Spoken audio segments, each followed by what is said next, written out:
સુરતમાં કમોસમી વરસાદે ખેડૂતોના પાકને નુકસાન કર્યું છે। મોડી રાત્રે પડેલા વરસાદના કારણે ડાંગરના પાકને મોટું નુકસાન થયું। ઓલપાડના કુડસદ ગામે ડાંગરનો પાક વરસાદમાં પલળ્યો। ખેડૂતોએ ખુલ્લામાં ડાંગરનો પાક સુકવવા મૂક્યો હતો। ડાંગરની કાપણી બાદ ખેડૂતોએ પાકને સુકાવવા મૂક્યો હતો। ખેડૂતો વેપારીઓને પાક વેચે તે પહેલા જ વરસાદમાં પલળી ગયો। ડાંગરનો પાક વરસાદના પાણીમાં પલળતા ખેડૂતોને નુકસાન થયું। નુકસાનીનું સર્વે કરી વળતર આપવાની સરકાર પાસે ખેડૂતોની માંગ છે।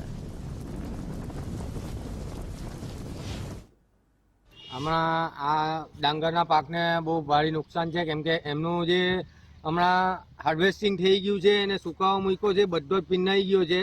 એક તો એમે ભાવ નથી મળતા અને આ સામે એની સામે આ કુદરતની કરામત આફત કહેવાય તે એક બાજુ લોકોના તલ છે ખેતરમાં, મગ છે ખેતરમાં, બધા જ ભીંધાઈ ગયા છે। આજે કુડસદ ગામને લાખોમાં નુકસાન છે, એક એક ખેડૂતને લાખોમાં નુકસાન છે।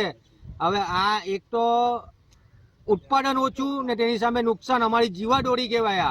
આ જીવાદોરી આ રીતે જો નુકસાન થાય તો અમારે જીવન જીવવું કપરું થઈ જવાનું છે। મેં અત્યારે 18 વીંગા ઉપર ડાંગર બનાવ્યું હતું અને આપ જોઈ શકો છો કે અહીંયા જ ગ્રાઉન્ડ પર અમે સુકવવા માટે મૂકેલું હતું અને રાતના ખૂબ વરસાદ પડ્યો અને સવારે બી બહુ વરસાદ પડ્યો, એટલે અત્યારે અંદાજિત હું મારો અંદાજ કહેવા જાઉં તો મને 4.5 લાખ રૂપિયા ઉપરનું નુકસાન જાય એવું છે।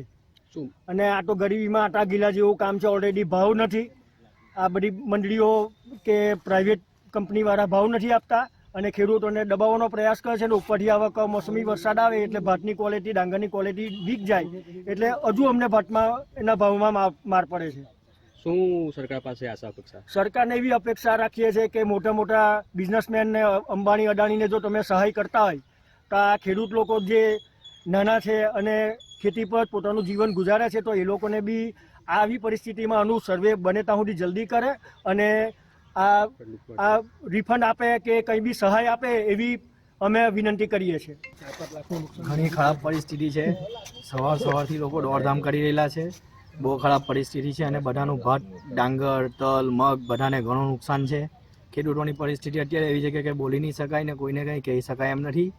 જાતે સહન કરીને બેઠા છે બધા અત્યારે।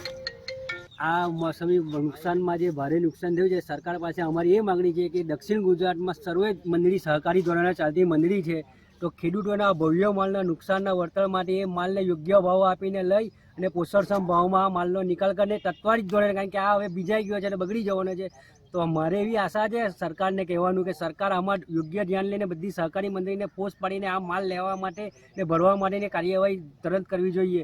જેમ તમે હરેક પરિસ્થિતિમાં મોંઘવારી ભઠ્ઠું ને આ બધું લેવું જોઈએ તે પ્રમાણે ખેડૂતને આ પડતા પણ પાટું મળેલા બરાબર છે કે માલ તૈયાર થઈ ગયેલો છે અને એમાં નુકસાન આવે છે, તો આમાં સરકાર જ આ માલ લઈ શકે એમ છે। બાકી વેપારીઓ તો ચણાના ભાવે માલ લે છે, તે ખેડૂતને પડતા પણ પાટું મળે તેમ નુકસાની સહન કરવાનો વારો આવશે। એટલે સરકારને અમારી એવી વિનંતી છે કે સહકારી મંડળીઓમાં ફોર્સ પાડીને આ માલ તટવારે અને યોગ્ય ભાવમાં લેવાની વિનંતી છે અમારે।